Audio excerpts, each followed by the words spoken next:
You are now listening to Vigilantes Radio, presented by the Only One Media Group. This is the people's choice for quality interviews, celebrities, and special guests. Hosted by Demetrius Dinny Reynolds. Call in to join the mix at 701-801-9813. For the complete archive of episodes, visit onlyonemediagroup.com and be sure to like us on Facebook at Vigilantes Radio. We welcome all. Enjoy the show.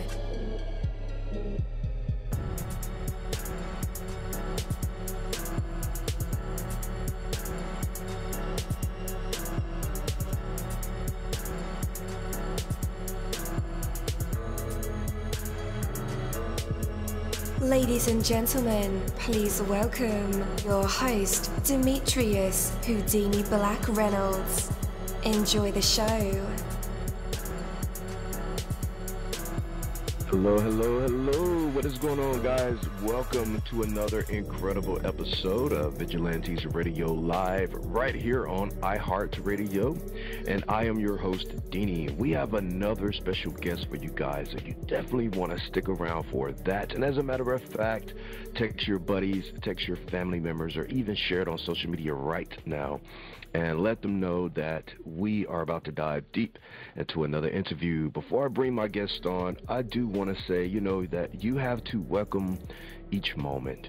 Welcome each moment, each feeling, each experience as it comes. When you constantly fear or fight whatever is coming next, you become continually stuck where you are. By welcoming each moment, you begin to move forward.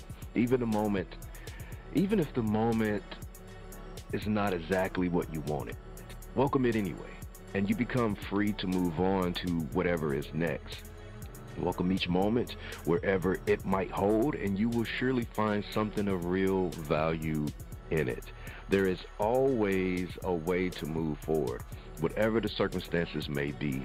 Instead of being weighed down with worry, anger, and resentment for what is, put your energy into what can be. Rather than being imprisoned by shortcomings of a particular moment, set yourself free to live its positive value. Every moment has its problems, but so what? Welcome it anyway. And rather than dwelling on those problems, you'll already be moving past them. Welcome each moment for the positive possibilities it surely offers. And by doing so, you'll begin to transform those possibilities into reality. Take that from me, Coach Denny. That is my word. Are you ready?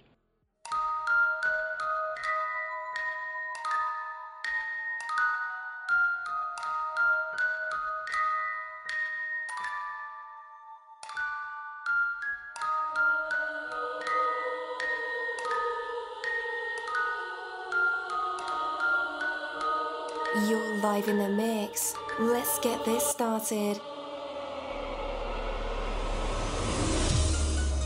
All right. Again, welcome to the show. You're listening to VRL. That's Vigilantes Radio Live right here on iHeartRadio. And I am your host, Deanie. Our interviews are designed to go beyond the music, news, books, art, acting, films, technology, education, entrepreneurship, entertainment, and sometimes even past that thing that we call the ego. Our interviews are designed to go behind the scenes and into the minds of these incredible human beings. The ones who are out there giving it their all for me, for you, and for the world. Well, ladies and gentlemen, get ready for an electrifying episode with our guest, Jia. Yeah, I think it's Jia. Jia Kai, known for his innovative blend of hyper-punk-pop-electronica. That's a mouthful. Jia is a producer and a DJ who has transformed his personal experiences into captivating music. With his latest single, FuccBoii, Jia shares a raw and relatable story that resonates with many. And with that, let's welcome Jia Kai to our show. Hello. Welcome. Hey, how are you? Pretty good, man. How are you? Not bad. I think I should, it's actually Jia, but close. Yeah. Jia? All right. Jia. Or you could just call me my real name. My legal name is Kyle. Also good. Kyle. Okay. Yeah. That's cool. Well, welcome, Kyle. It's nice to meet you. Good to meet you, too. Absolutely, man. Well, again, welcome to the show, man. Welcome to Vigilantes Radio. So to start off, can you introduce yourself to our listeners and tell us a little bit about what you're currently focused on? Yeah, my name is Jia Kai. That's actually my middle name or my Chinese name. My legal name is Kyle, so you can go by either. Right now, I am focused on making more music. So let's see, I used to produce music.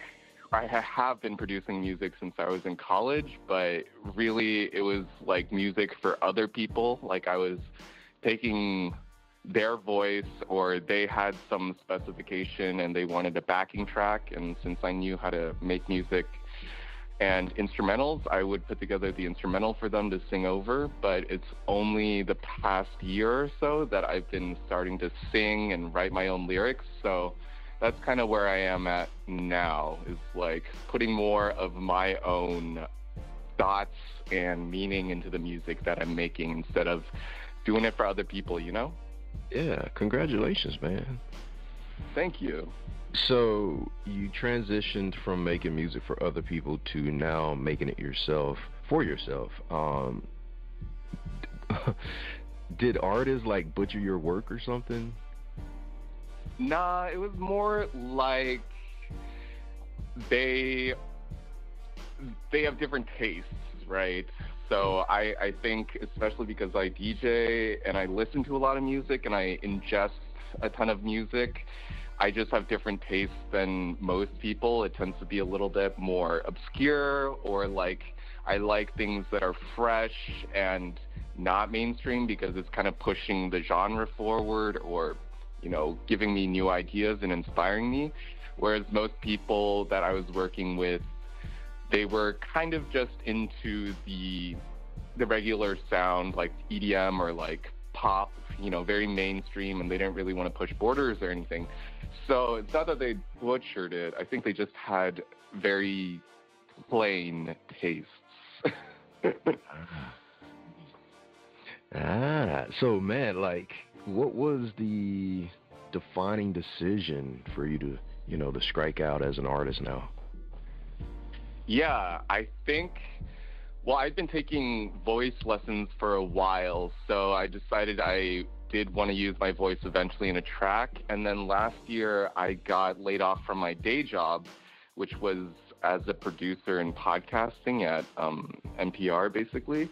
Nice. And I was just having a lot of existential angst over not finding a job for a while. Like, I'm still trying to find a full-time job, but I've been gigging. And I think this existential angst of being in a bad job economy, at least in my industry, I work in media, right? So it's been kind of a bloodbath for everybody down here in LA. But I think being in that kind of situation really put me in a certain kind of mood, and I just had to get it out there. So it was partially because I'd been taking lessons in voice, but partially because I was really like overwhelmed with emotion, and I was like, okay, I want to get this onto audio, I guess, as part of my own therapy. Yeah. So what was the day like when you finally put your voice to work? Like, okay, this is it. I'm betting on myself. I'm going all in. Honestly, it was really scary, actually. Like, so I've been, you know, I think it happened, that scary time happened after I started singing, not necessarily when I decided to sing, but when I actually started recording my voice, because then I had to listen to my voice and, you know, kind of like EQ it, also like be really honest with myself, like, oh, that take was bad, and like, I didn't know you sucked so much. You know, that kind of thing where it's like people like feel weird when they see themselves in photos. It was really like that. It was kind of awkward at first, but then I kind of pushed through it. Yeah. Like, what was your first impression of your voice? I didn't, well, I still find it pretty awkward, but it felt very alien. Like, I didn't recognize who I was, because like when you're singing normally, your ear is picking up a lot of the vibrations from your body itself and not just listening to it detached. So it felt really weird and alien and uncomfortable. But like I said, I pushed through it. And then also, when I started showing it to friends, after it had been produced for a little bit and after doing a lot of overdubbing and, choosing the best takes, I think they gave me more confidence in being able to release it. Like, if I hadn't gotten some feedback, like positive feedback from my friends, I probably would still be in this awkward, uncomfortable phase, and I wouldn't have released the song at all. Oh, wow. Well, thank God for your friends, man. I think Right. you have to get out of your way sometimes, Yeah, definitely. Especially and I'm a pretty anxious person, so I kind of spiral about everything that is wrong, even if it's small, or even things that aren't wrong. Man, do you ever put that into your music?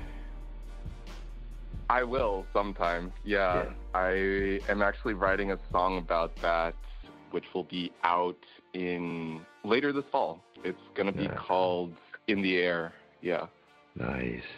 Have you written a song? I've heard one of your songs that kind of gave you the goosebumps. It's like, wow, I can't believe I wrote that, or I sang that, or this is incredible. Yeah, I feel like what I am putting out there in this song, can I swear? Yeah, you can. Okay.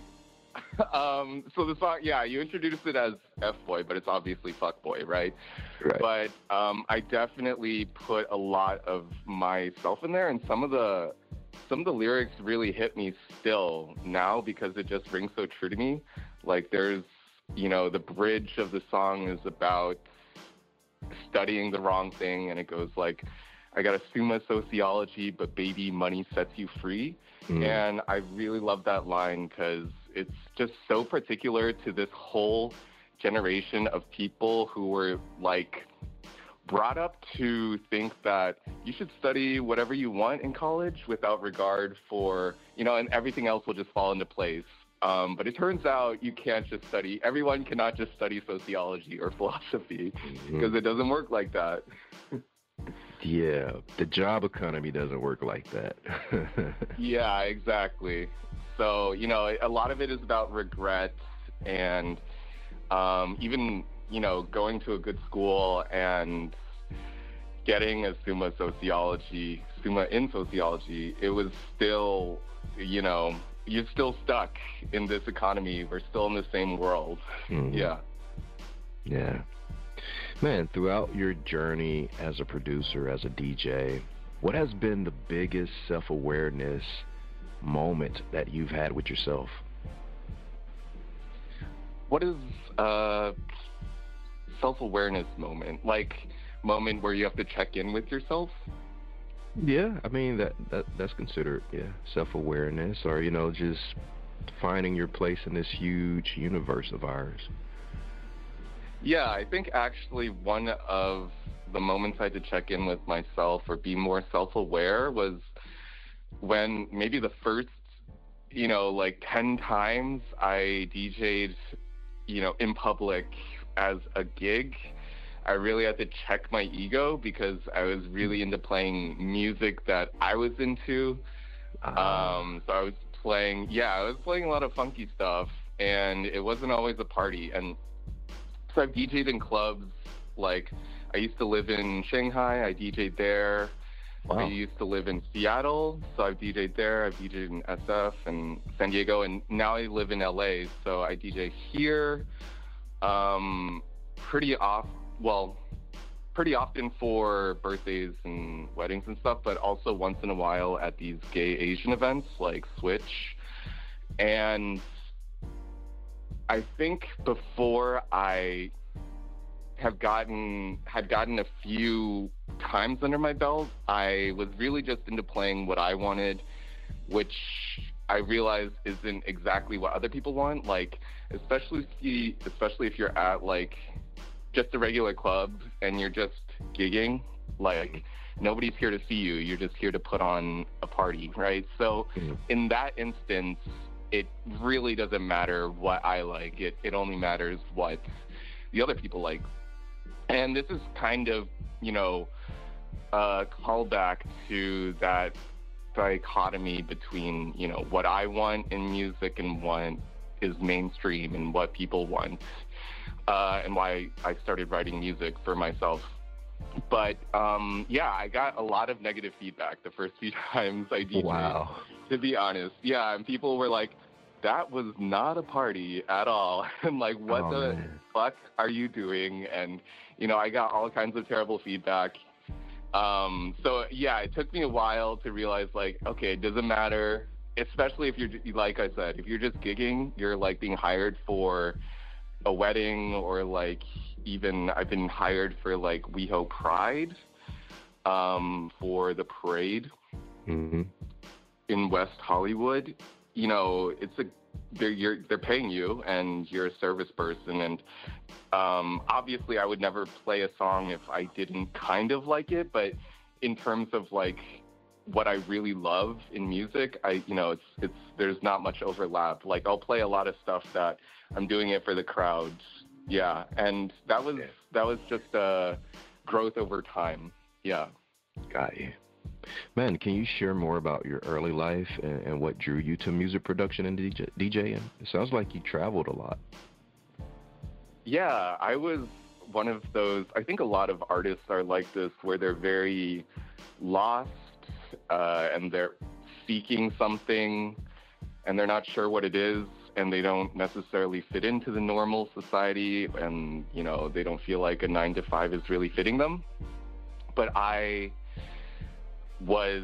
after college, I didn't know what I wanted to do. Like I said, I studied sociology and economics, and, I was applying to everything from like consulting jobs, and those interviews were terrible. I just bombed those, to teaching jobs. And I ended up teaching English in China for 1 year. And then from there, I started job hopping to different marketing roles. But during all that time, I did feel like I wasn't necessarily doing what I wanted to do in my soul. I was doing things that society expected of me, working at an ad agency like TBWA or something, and selling shampoo. So it was, not very, very spiritually fulfilling. And then after the pandemic, I got laid off. So this is my second layoff. But I returned home, and I had that, everybody in the pandemic sort of had a little self-reflection, I think, about what matters to them. And to me, it was really important that I started producing something that I thought would be of value, something that I could use my creativity in. So that was both in music. So I started, I'd been producing music for a while, but that's when I started producing music for other people and like gigging in that way and freelancing in that way. And then it also got me into sound design, like for podcasts and for film. And that's actually what led me to LA, is that I got hired at Southern California NPR, also known as LAist. And I got in because I had a whole bunch of audio skills. Like I was an audio editing wizard. Wow. I could do sound design and like really interesting stuff with sound. And the other parts, like doing the interviews and organizing interviews, that was also fun too, because it was for a good cause. NPR is always like for the public good. So I really did appreciate that job before I got let go. But in terms of what I learned, I got to use a lot of cool sound design, and I think that's still, that phase in podcasts and sound design for some films and stuff.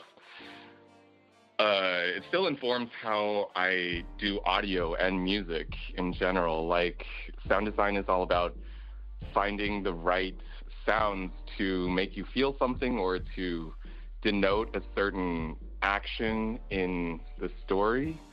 And it makes you realize that there's really infinite number of sounds out there. So you'll see, like, well, you're gonna hear in the music that there's a lot of experimental sounds in there too that I feel like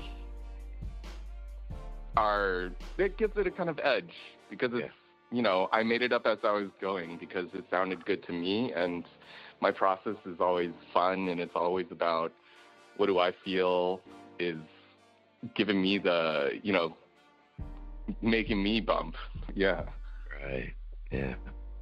So, man, let's talk about, well, you can swear, but I don't. Let's talk about FuccBoii. So it addresses themes of job market struggles and toxic relationships. If you had to choose one, where you had to experience it for maybe the next year or so, which one would you choose? The toxic relationship or the job market struggle? I've been in the job market struggle since last year, so I think just for a change of pace, I would go with the toxic relationship so that I could get a job. But who knows, after 1 year of a bad relationship, maybe I'd switch again. Man, toxic relationship will give you a lot to sing about. Yeah. A lot to sing about. So, man, you also identify as a Gaysian American. Now, this is right, yeah. This is my first time hearing this term. You're probably like, Dina, you're probably living in a box. No, I'm not. But I've never heard this term before. How does this aspect of your identity influence your music as well as your lifestyle? Yeah, I mean, it is. I don't blame you. I feel like everybody I tell about this who isn't in the community doesn't really know about it. Know about this term. I mean, it's basically a self-prescribed term that we use on ourselves. But I would say, it's hard growing up that way in this double intersectional kind of minority thing, especially in smaller cities than LA or New York, where there aren't that many people around you who are like you and share the same experiences. But it's kind of like a double-edged sword in a way. Like, you get ostracized growing up, but because of that, you share a lot of common experiences with people who are in the community when you're an adult. So, like, I feel like when I moved to LA, it wasn't as hard to make friends because there were so many Gaysians around who shared the similar experiences, and I could connect with them easily. And since it's such a kind of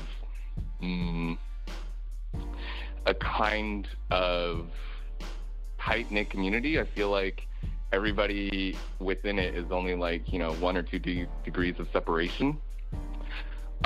In terms of how it informs my music, like, I think just growing up as an outsider really gives me a lot of the emotion for my music and maybe set me on a kind of like sad boy path, because like, I do feel like oftentimes when I'm writing music that I am expressing some, long-term trauma or something, and it's me from 14 years ago as a teenager, expressing the same emotions, writing the words. So a lot of my emotion and the trauma comes from that. And in terms of musical style, though, I feel like definitely the music that my friends show me have like influenced how I make my music. Definitely the gay community is like, they like to party, but also they're always pretty forward and on the edge in terms of like club culture and pushing things forward. Like, if you're in LA and you go to like, there's like so many gay warehouse parties where they're putting out house, and the crowd is so edgy, and it's almost like industrial house sometimes. Gaijin specifically, they really love K-pop, and I always DJ that when I'm DJing for a Gaijin crowd. It's something that they kind of claim on their own, but I would also say that, yeah, I do look to K-pop sometimes to inform my music too, because it is just like they mix so many styles. They have R&B, it's like kind of hip-hop, it's kind of dance sometimes, and they mix it all together in this really, really marketable package. So while I don't want to be as mainstream as K-pop, I think the sounds and the blending of genres really helps me think about what I can achieve with my own music. Absolutely. All right, listeners, we are about to get into the track. If you don't mind introducing it. Yeah, so the song is called FuccBoii.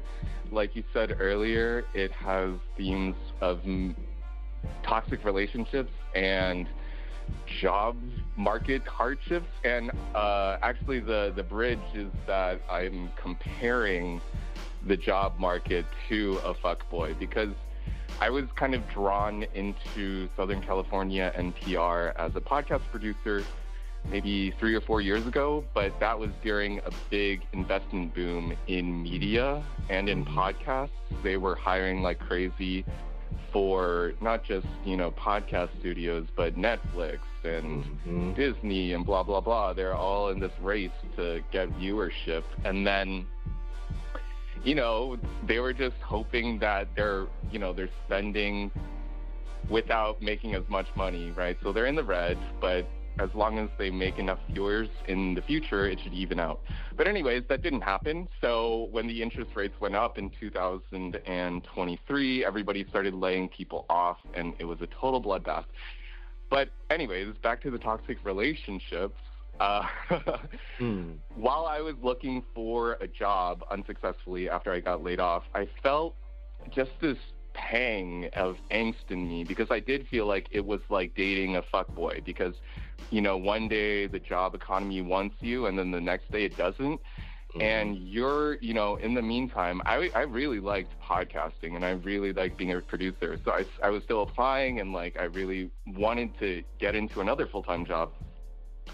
But, and it didn't want me back, basically, despite all the resumes and people being like, oh, we're hiring. In the end, something would be like, oh, our budget got cut and now we're not hiring. So it was very you think they want you and then you don't. And then in the meantime, you're just stuck there. You're kind of in love with something that doesn't love you back. And there's a lot of regret, but also regretting getting into this relationship in the first place.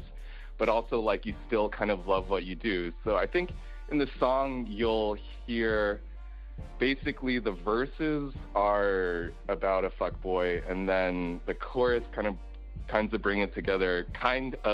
it together and reveals that the fuckboy is the job market. And you have a lot of regret about entering this economy, this industry. But even by the end, that regret is kind of like, oh, I should get out, but maybe I'm still in it, and I'm still in love with this industry. I'm still in love with this fuckboy, and I'm not sure if I can actually quit. So, it's about both of those things, but then also in the end, it's about the indecision and the angst over the whole thing. Absolutely. Man, it's a great introduction. All right, guys, here it is. Stay tuned. We'll be right back.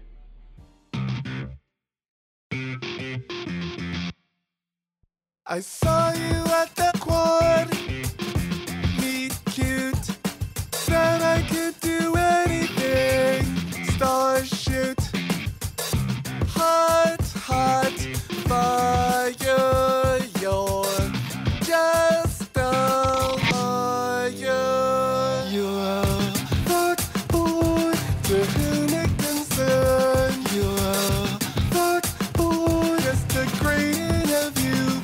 You're a fuckboy.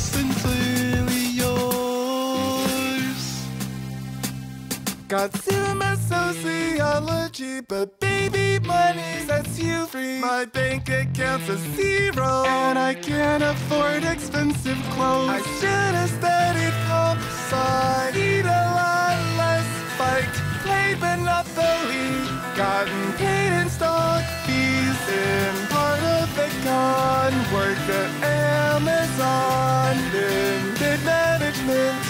I can take a hint, Mom.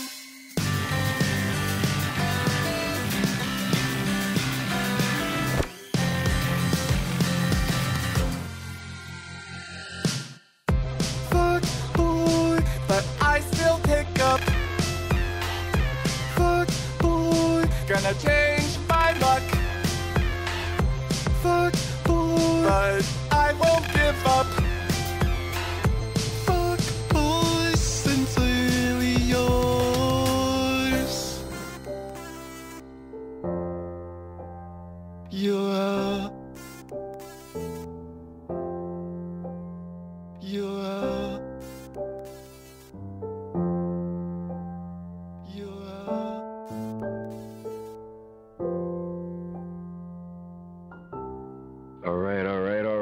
Welcome back again. That was an awesome song. All right, let's go ahead and bring our special guest back. Hey, man, welcome back.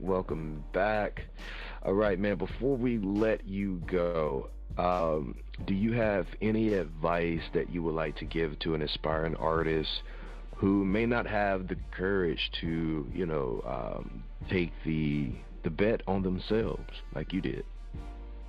Yeah, definitely.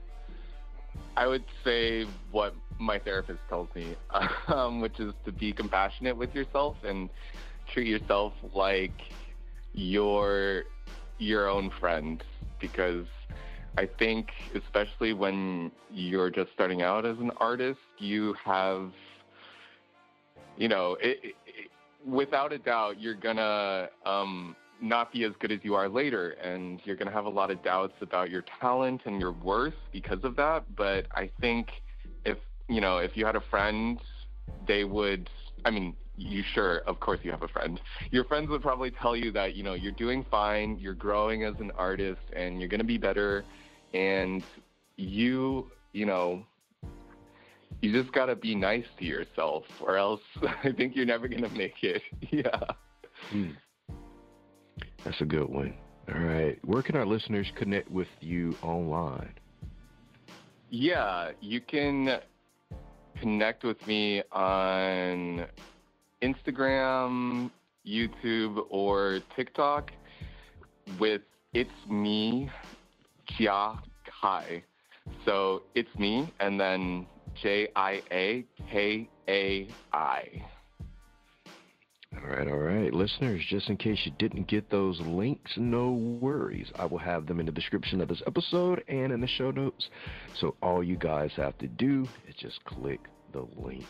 Well, man, I want to thank you so much for being our special guest tonight. It was truly an honor hosting you, hearing your journey, your story, and checking out your incredible music. Yeah, good to meet you. Thank you. Absolutely. Take care and have a wonderful evening. You too. Bye. Bye. Hey, what's up? Long time. I forgot to mention that. Oh, by the way, this is Deanie, Vigilantes Radio Live, VP of Operations for Busy Bone from Bone Thugs and Harmony, blah, blah, blah. Anyhow, Only One Theory dropped a new single. It is called La Jefecita. It's on Spotify. As a matter of fact, it's on all major platforms. You should check it out right now.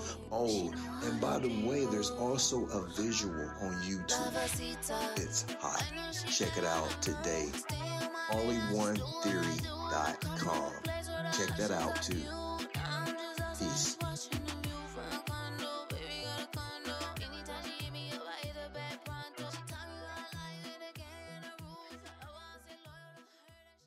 Thank you my Vigilantes family, as always, for checking out my podcast over here at Vigilantes Radio Live.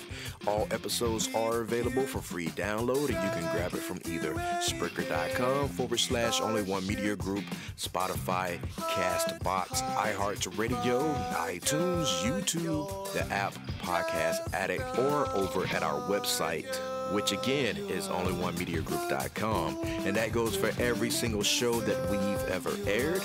If you like to request some music or send something for me to play, email it to vradio@onlyonemediagroup.com. That is V as in Victor. And here's my disclaimer: we are genre free, we do not judge, and we absolutely do not base our opinions on hearsay but facts alone. And actually, scratch all of that, because all of my opinions are always right.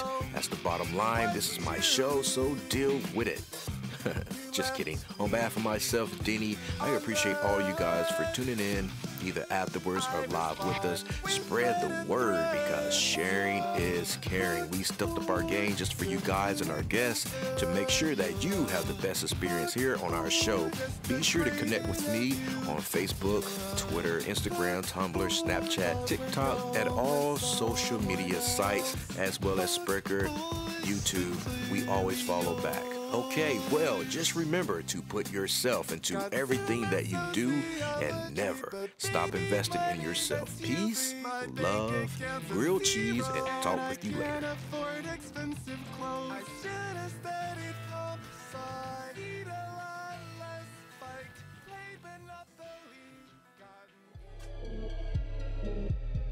You are now listening to Vigilantes Radio, the people's choice for quality interviews, art, music, and hot topics. Hosted by Demetrius Houdini Black Reynolds of the duo No Longer the Hero. All episodes of this podcast are available for free download at www.onlyonemediagroup.com. This is a Seventh Sign Regime Rebirth Worldwide Syndicate exclusive.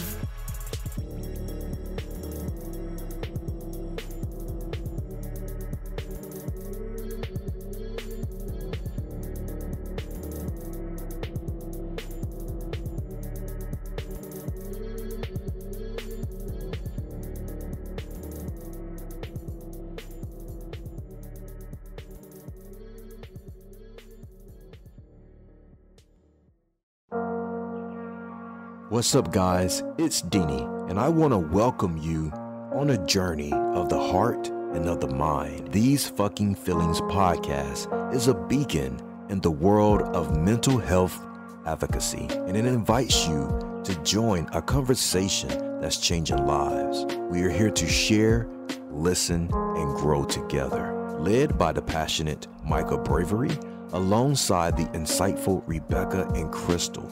This award-winning podcast dives deep into the human experience, from navigating relationships to coping with loss. No topic is off limits. It's about real stories and real emotions. These Fucking Feelings is more than just a show. It's a community, a place where vulnerable isn't just accepted, it's celebrated. You can find it across major platforms, including YouTube and Facebook Watch. This podcast is a touchstone for anyone seeking understanding and support. These Fucking Feelings podcast, where every emotion is valid and every story matters. Tune in and transform the way you see mental health.